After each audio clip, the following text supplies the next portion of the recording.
नमस्कार मित्रों आज की इस वीडियो में सरदार वल्लभ भाई पटेल एकेडमी आपके लिए लेकर आए हैं मध्य प्रदेश के आधुनिक कालीन साहित्यकारों के बारे में संपूर्ण जानकारी।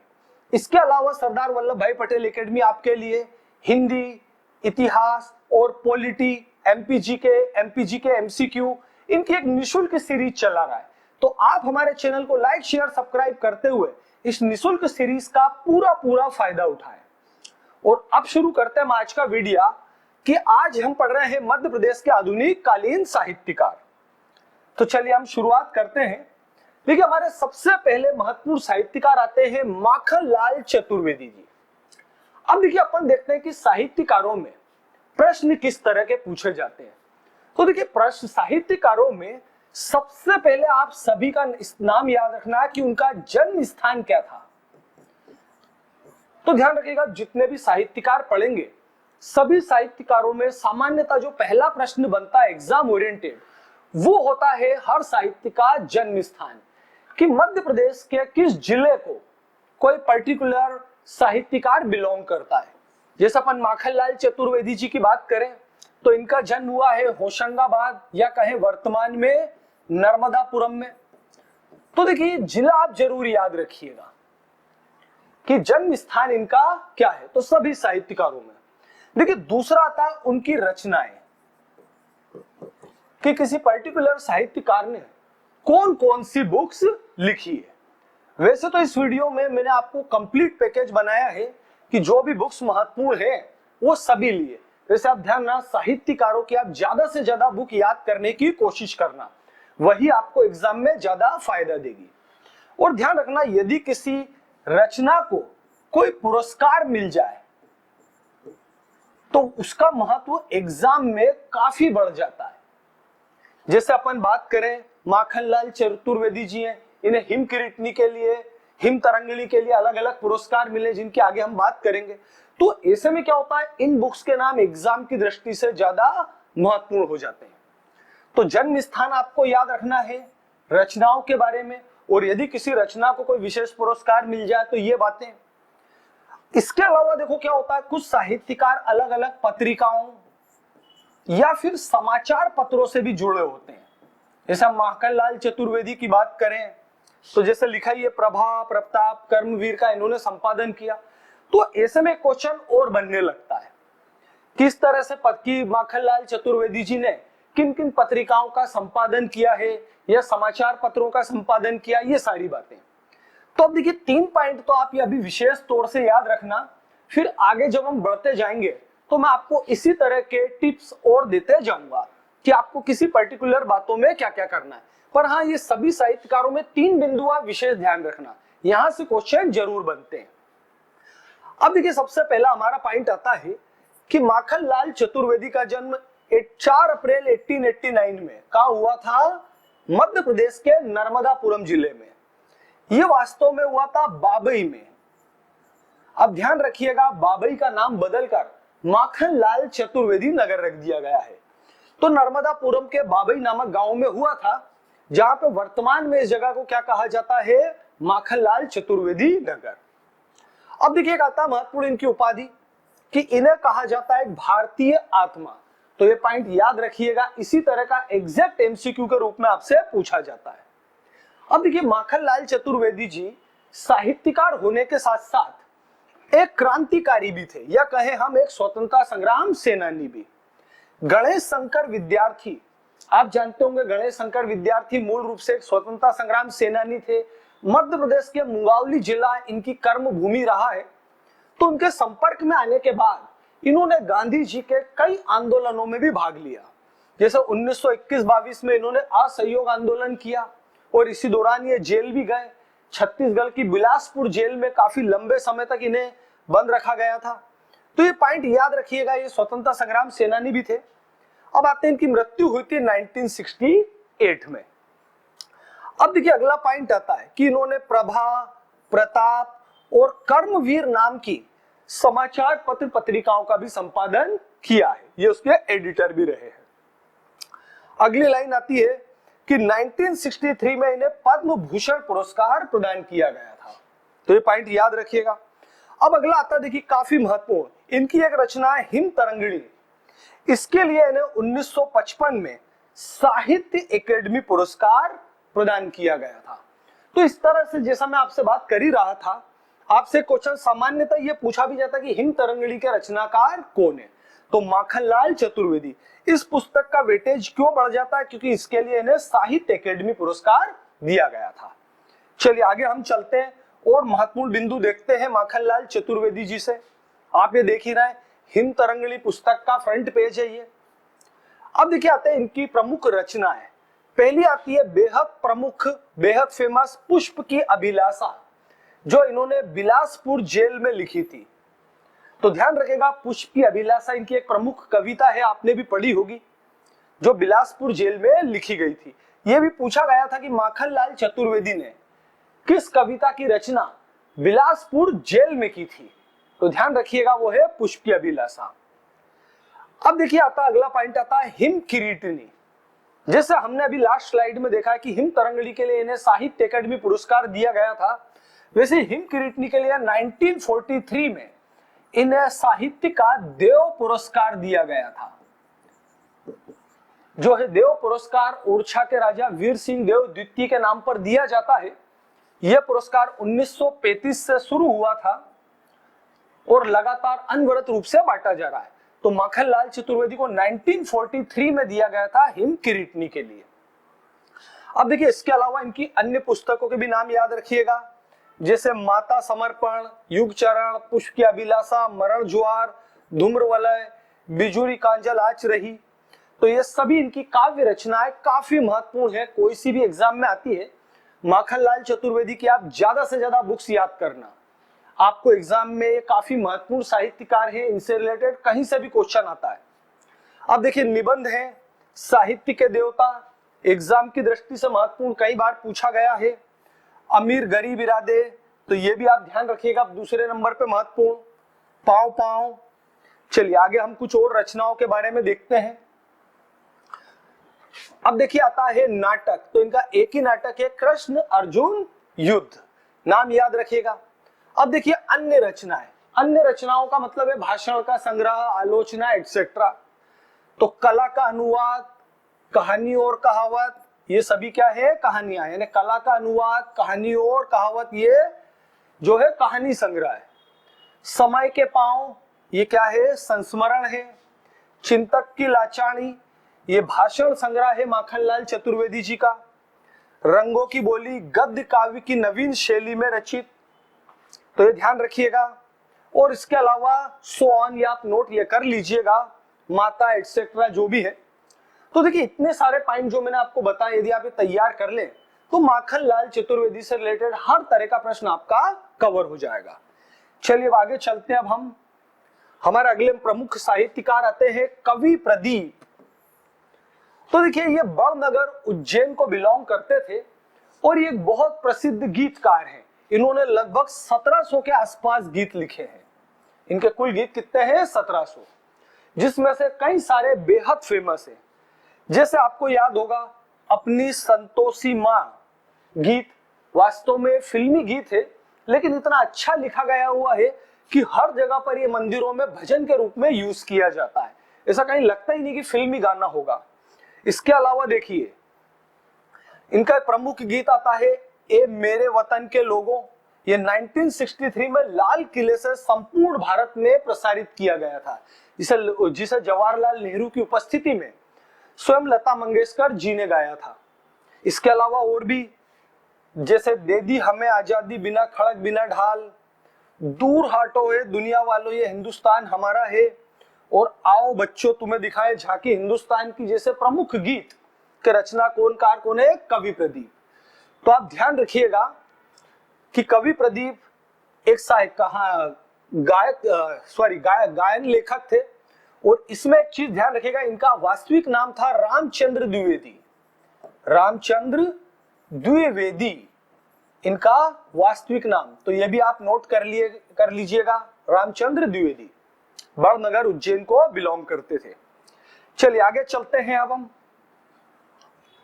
अगला आता है हरिशंकर परसाई जी। तो देखिए इनका जो जन्म स्थान है वो आता है जमानी गांव नर्मदापुरम। तो देखिए विशेष तौर से ध्यान रखना, मध्य प्रदेश के नर्मदापुरम में कुछ और भी साहित्यकार है, जैसे अभी माखनलाल चतुर्वेदी जी का आपने नाम पढ़ा, तो इनका जन्म भी हुआ था कहाँ पे, नर्मदापुरम, और 10 अगस्त 1995 को इनका निधन हो चुका है। अब आती 2 पॉइंट कि इन्होंने वसुधा और प्रहरी नामक मासिक पत्रिकाओं का संपादन किया था। तो दोनों पॉइंट याद रखिएगा, एग्जाम में पूछे जाते हैं इसी तरह से कि प्रहरी नामक पत्रिका का संपादन किसके द्वारा किया गया था, तो वो होंगे हरिशंकर परसाई। अब देखिए इनके महत्वपूर्ण रचनाएं और पुरस्कारों के बारे में देख लेते हैं। इन्हें शिखर सम्मान, पद्मश्री पुरस्कार, शरद जोशी सम्मान, चकल्लस पुरस्कार, मध्य प्रदेश हिंदी साहित्य अकेडमी पुरस्कार, मध्य प्रदेश साहित्य सम्मेलन पुरस्कार, भवभूति पुरस्कार या कहें अलंकरण, पद्मलाल पुन्नालाल बख्शी पुरस्कार, लगभग साहित्य का हर तरह का पुरस्कार इन्हें प्राप्त है। चलिए अब इनके बारे में कुछ और जानकारी हम देख लेते हैं। अगला आता देखिए इनकी रचना है। तो सबसे पहले बहुत महत्वपूर्ण रानी नागफनी की कहानी, इस बुक का नाम याद रखिएगा, यही एग्जाम में हरिशंकर परसाई जी से बहुत बार पूछी गई है। फिर इसके बाद देखिए अगला है तट की खोज, इसको भी याद तो करिएगा ही आप। फिर इसके बाद कहानी है जैसे उसके दिन फिरे और हंसते हैं रोते हैं, निबंध, तो सभी नाम आप याद करेगा, काफी महत्वपूर्ण ही है ज्यादा से ज्यादा। व्यंग संग्रह, अब देखिए जैसे आता है विकलांग श्रद्धा का दौर, और इसके लिए साहित्य अकादमी पुरस्कार दिया गया था 1982 में, तो इसके कारण से इसका महत्व काफी बढ़ जाता है। अन्य रचनाएं भी आप ध्यान रखिएगा, निठल्ले की डायरी, ज्वाला और बल, तुलसीदास चंदन घिसे, तो सभी आपको जो है याद रखना है। चलिए आगे चलते हैं अब कहते हैं भवानी प्रसाद मिश्र। तो देखिए अगले भी हमारे साहित्यकार है, इनका भी जन्म कहां पर हुआ है, नर्मदापुरम में। माखनलाल चतुर्वेदी, भवानी प्रसाद मिश्र, सभी इस तरह से जो है, हरिशंकर परसाई जी, सभी का जन्म कहां हो रहा है, नर्मदापुरम में। अब देखिए ये भी एक स्वतंत्रता संग्राम सेनानी रहे हैं, इन्होंने भी भारत छोड़ो आंदोलन में भाग लिया था 1942 में। कल्पना नामक एक पत्रिका का इन्होंने प्रकाशन भी किया था, यानी खुद ये पब्लिश करते थे, और 1983 में इसे मध्य प्रदेश सरकार द्वारा शिखर सम्मान प्रदान किया गया था।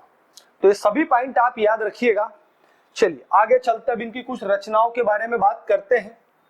अब आती है देखिए इनकी प्रमुख रचनाएं, तो गीत फरोश, ये पुरुष नहीं फरोश है, गीत फरोश, चकित है दुख, अंधेरी कविताएं और बुनी हुई रस्सी। अब चूंकि इसको साहित्य अकेडमी पुरस्कार मिला है इसलिए काफी महत्वपूर्ण हो जाती है, ये आप कवर पेज देख रहे हैं बुनी हुई रस्सी का। फिर इसके अलावा खुशबू के शिलालेख, गांधी पंचशती, सतपुड़ा के घने जंगल, पॉइंट याद रखिएगा, ये आपने आपके स्कूली लाइफ में पढ़े भी होंगे कभी।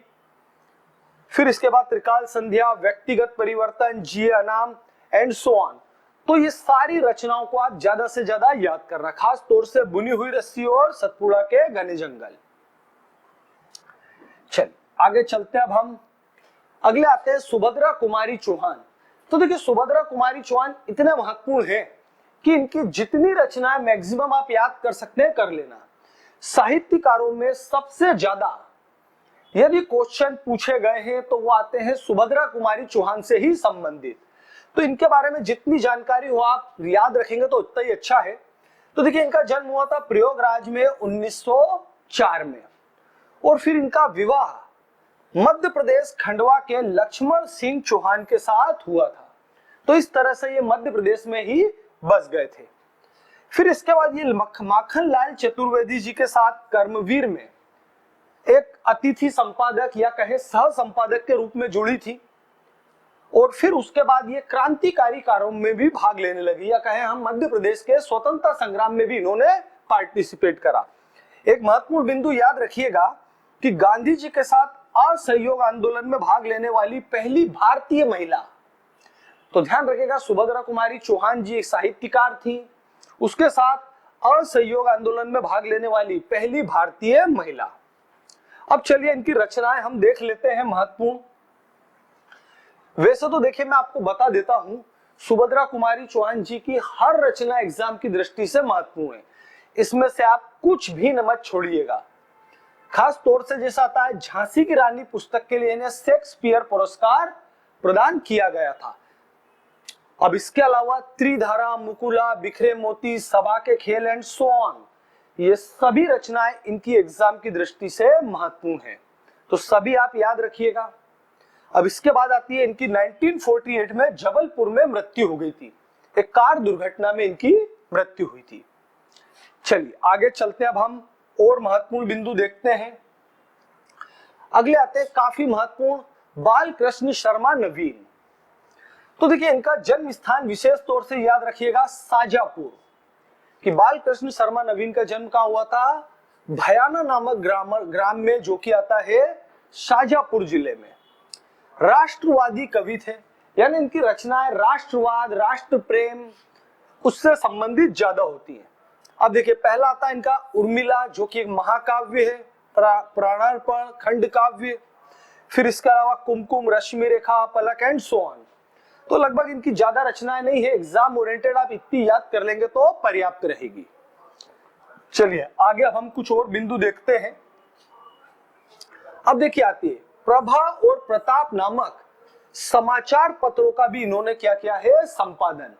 तो ये एडिटर रहे प्रभा और प्रताप नामक समाचार पत्रों के। 1960 में इन्हें पद्म भूषण पुरस्कार दिया गया था।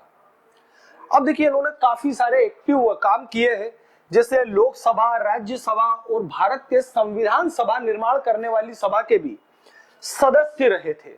तो ये पॉइंट याद रखिएगा, लोकसभा सदस्य भी रहे हैं, राज्यसभा भी।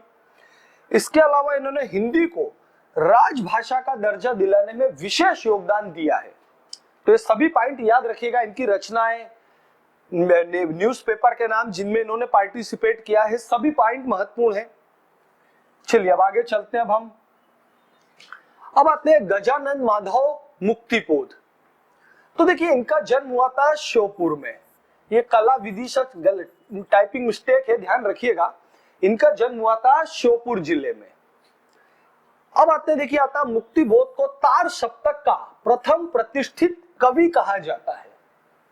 तो देखिए तार सप्तक जो है एक न्यूज़पेपर था जिसको स्टार्ट करने वाले थे गणेश शंकर विद्यार्थी। गणेश शंकर विद्यार्थी ये एक न्यूज़पेपर का था। तो उसके अंदर रचनाएं जो करने वाले अलग अलग साहित्यकार थे, कवि थे और दूसरे व्यक्ति थे। तो इन्हें प्रथम प्रतिष्ठित कवि कहा जाता है। किसका? तार सप्तक का। तार सप्तक एक न्यूज़पेपर है जिसे स्टार्ट किया था गणेश शंकर विद्यार्थी ने। अब आगे चलते, देखिए इनकी रचनाएं। सबसे महत्वपूर्ण रचना आती है चांद का मुंह टेढ़ा। ये ध्यान रखिएगा, एग्जाम में कई बार पूछा गया है, बहुत महत्वपूर्ण। दूसरी अत्यंत महत्वपूर्ण आती है ब्रह्म राक्षस का शिष्य। तो ये रचना भी कई बार पूछी गई है। गजानन माधव मुक्तिबोध में आप पॉइंट खास तौर से याद रखिएगा। फिर इसके अलावा चंबल की छाती, काट का सपना, नई कविता का आत्मसंघर्ष एंड सो ऑन। तो ये सभी पॉइंट आप याद रखें, खास तौर से दो को तो बिल्कुल मत भूलना। फिर जैसा मैं बता चुका हूं, आप साहित्यकारों की ज्यादा से ज्यादा रचनाएं याद करेंगे तो आपको एग्जाम में काफी सुविधा रहेगी। चलिए आगे चलते हैं। अब हम अगला पॉइंट आता है शरद जोशी। तो सबसे पहले तो पॉइंट याद रखिएगा, शरद जोशी वास्तव में एक व्यंग्यकार थे। ये कई बार पूछा गया है कि शरद जोशी क्या थे? एक व्यंग्यकार। इनका जन्म हुआ था मध्य प्रदेश के उज्जैन में और इन्हें भी कई सारे पुरस्कार, फिल्मों में ये काफी एक्टिव रहे। इसे 1990 में इन्हें पद्मश्री पुरस्कार दिया गया था। तो ये ध्यान रखिएगा। व्यंग्य लेखन के लिए 1992 से मध्य प्रदेश सरकार द्वारा क्या दिया जाता है? शरद जोशी पुरस्कार। तो आप ये पॉइंट याद रखिएगा। अब देखिए इनने जो राइटिंग वर्क करा है उसके आधार पर कई टीवी सीरियल और फिल्में बनाई गई है। ऐसे सीरियल आता है लापतागंज, ये आपने देखा होगा।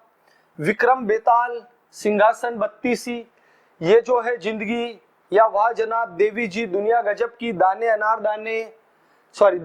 के, Malgudi days and so on. ये सब पुराने टीवी सीरियल हैं जो काफी पहले आते थे, 1980-85 के लगभग। तो ध्यान रखिएगा आप। इसके अलावा देखिए फिल्मों की बात करें तो उत्सव फिल्म जिसमें रेखा जी ने काम किया था, क्षितिज, छोटी सी बात, साच को आज नहीं, या एक और फिल्म आती है दिल है के मानता नहीं। तो उसकी स्क्रिप्ट राइटिंग रॉबिन भट्ट के साथ में शरद जोशी ने भी की थी।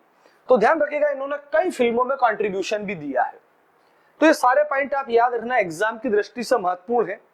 चलिए आगे चलते हैं, अब हम कुछ इनकी प्रमुख रचनाओं के बारे में बात करते हैं। अब देखिए, इन्होंने नई दुनिया, नव भारत टाइम्स, ज्ञानोदय आदि के लिए भी नियमित स्तंभ लिखे हैं। ये सभी भारत के महत्वपूर्ण न्यूज़पेपर हैं, तो इनके लिए लगातार ये आर्टिकल लिखते रहते थे। अब इनकी रचनाएं आती है, तो देखिए इनकी रचनाएं भी काफी महत्वपूर्ण है। जैसे रहा किनारे बैठ, अंधों का हाथी, एक था गधा, जीप पर सवार इल्लियां, इसको याद रखिएगा, ये आती रहती है एग्जाम में। और इसके अलावा बाकी जितनी भी रचनाएं हैं आप ज्यादा से ज्यादा याद करें, सभी महत्वपूर्ण एग्जाम की दृष्टि से है, खास तौर से जीप पर सवार इल्लियां। चलिए आगे चलते हैं, अब आते हैं शिव मंगल सिंह चौहान, और इनका उपनाम है सुमन।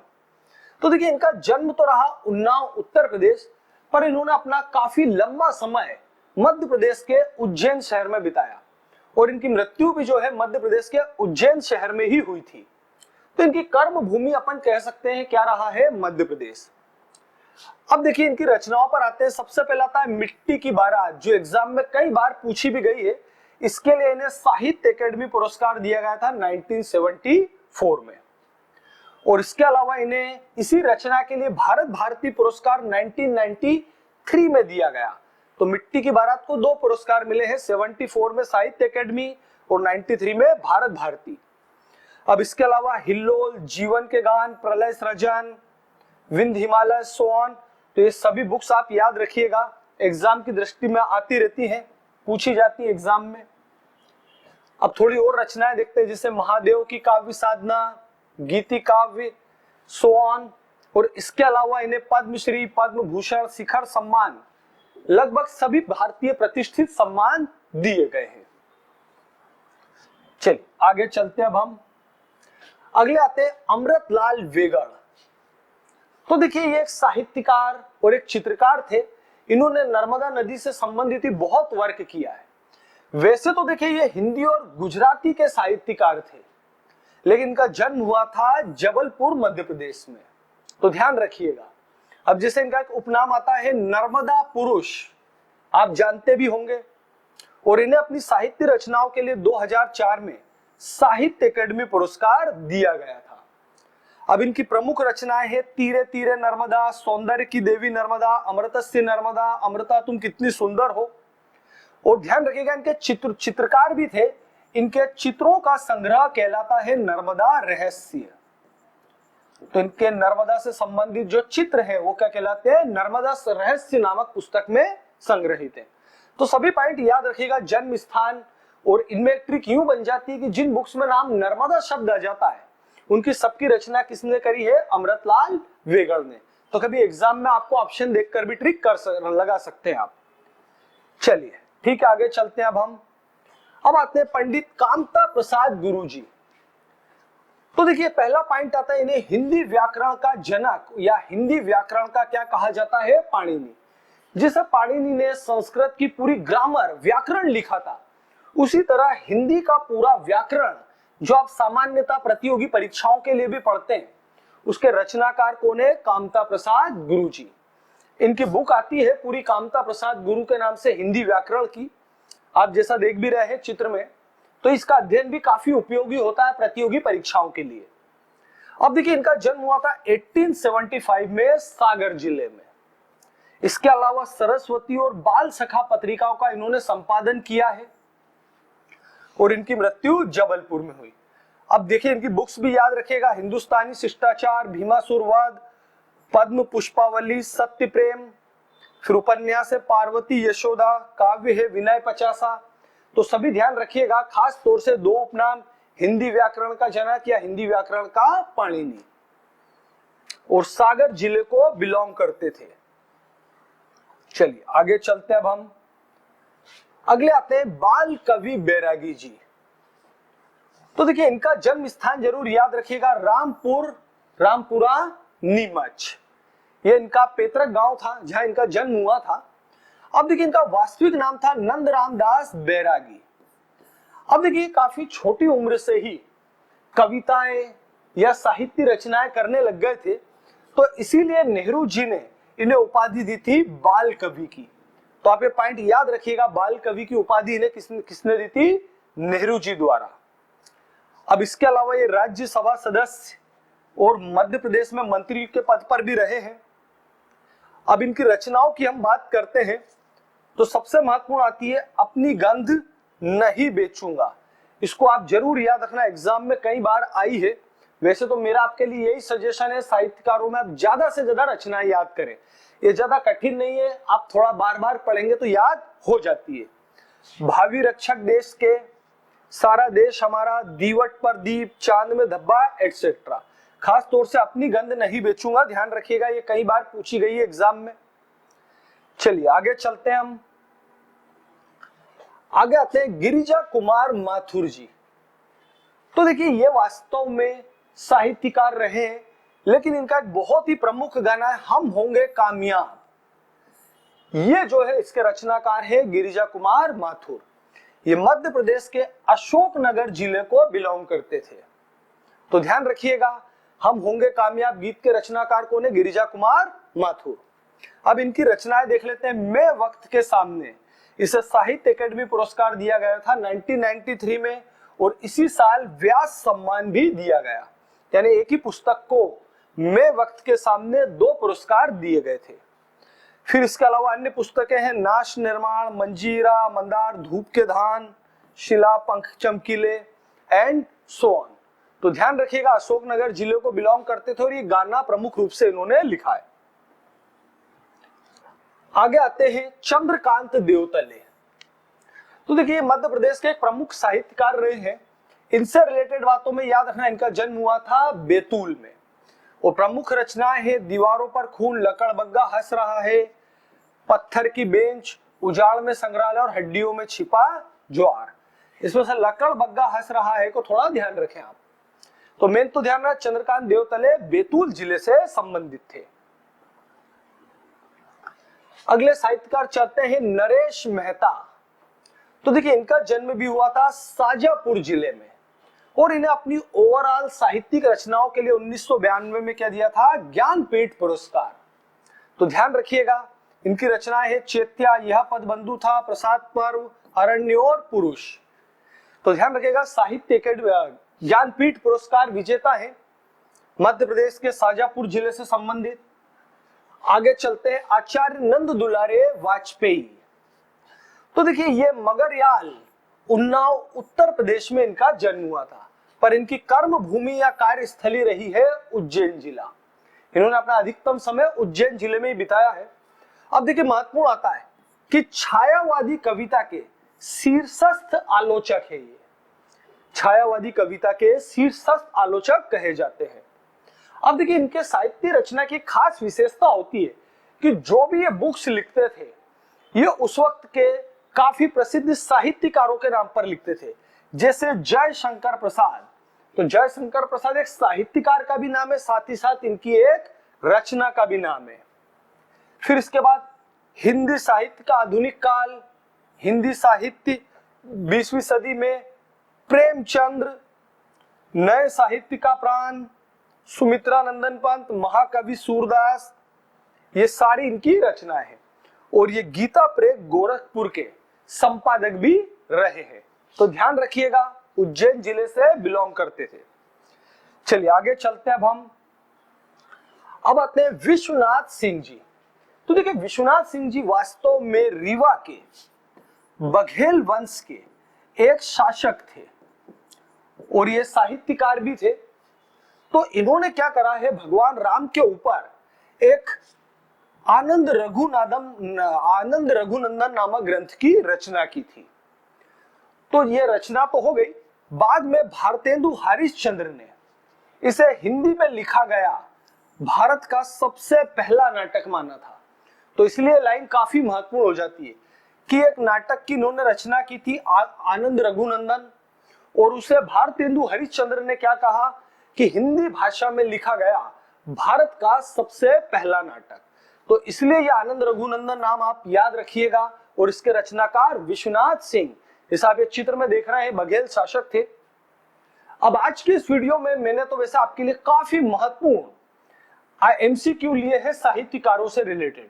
अब यदि आपको वीडियो अच्छा लगा हो तो इसे लाइक शेयर सब्सक्राइब जरूर करें। आप सभी का बहुत बहुत धन्यवाद।